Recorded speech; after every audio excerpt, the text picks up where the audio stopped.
నమస్తే, నేను ప్రియా. YT9 న్యూస్కు స్వాగతం.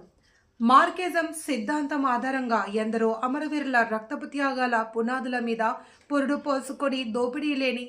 సమాజ నిర్మాణం కోసం సోషలిస్ట్ రాజ్య స్థాపన లక్ష్యంగా సుదీర్ఘ పోరాటాలు నిర్వహించిన కమ్యూనిస్టు పార్టీకి నేటికి 100 సంవత్సరాలు పూర్తయిన సందర్భంగా శుక్రవారం మల్కాజ్గిరి చౌరస్తాలో కేక్ కట్ చేసి నూతన జెండాను ఆవిష్కరించడం జరిగింది. ఈ కార్యక్రమంలో సిపిఐ జిల్లా కౌన్సిల్ సభ్యులు కాసర్ల నాగరాజు పాల్గొని అమరవీరులు వెనుకటి తరంబుల వారి త్యాగాలకు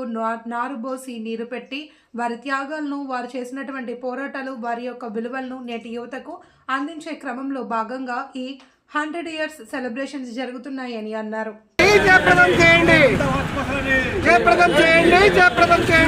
ఆధారంగా ఎందరో వీరుల ప్రాణాల త్యాగాల తోటి ఏర్పడినటువంటి భారత కమ్యూనిస్ట్ పార్టీ ఈ రోజుకు ఆవిర్భవించి 100 సంవత్సరాలు పూర్తి చేసుకున్న సందర్భంగా ఈరోజు చౌరస్తాలో కేక్ కట్ చేసి నూతన జెండాను ఆవిష్కరించి శతదేంచి ఉత్సవాలను ఘనంగా నిర్వహించుకుంటున్న సందర్భంగా అమరవీరులు వెనుకటి తరంబుల వారు చేసినటువంటి త్యాగాలను, వారి యొక్క త్యాగాలను నేటి యువతకు అందించాలనే ఉద్దేశంతో ఈ 100 years సెలబ్రేషన్ జరుగుతూ ఉన్నాయి. కాబట్టి ఈ నేపథ్యంలో కేంద్రంలో ఉన్నటువంటి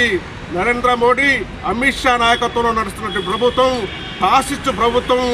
ప్రజలకు ప్రజాస్వామ్య విలువలను తిరోగమనాలు ఇస్తూ ప్రజలు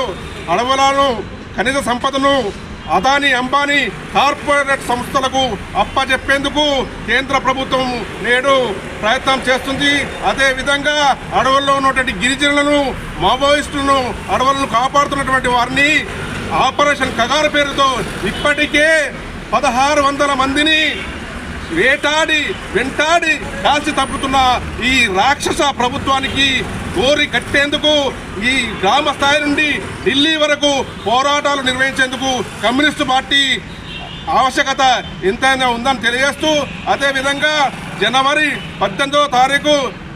100 years సందర్భంగా చలో ఖమ్మం అలో కామ్రేడ్ పేరుతో పిలుపునిస్తూ 5 లక్షల మందితోటి జరిగే బహిరంగ సభలో 40 దేశాల మంది ప్రతినిధులు పాల్గొంటున్నటువంటి ఆ భారీ బహిరంగ సభలో 20,000 మంది రెడ్ షర్ట్ వాలంటీర్స్, యువ కమ్యూనిస్టులు పాల్గొంటున్నటువంటి ఆ బహిరంగ సభను మల్కాజ్గిరి ప్రాంతం నుంచి మనం అధిక సంఖ్యలో పాల్గొని విజయవంతం చేయాల్సిందిగా విజ్ఞప్తి చేస్తా ఉన్నాం.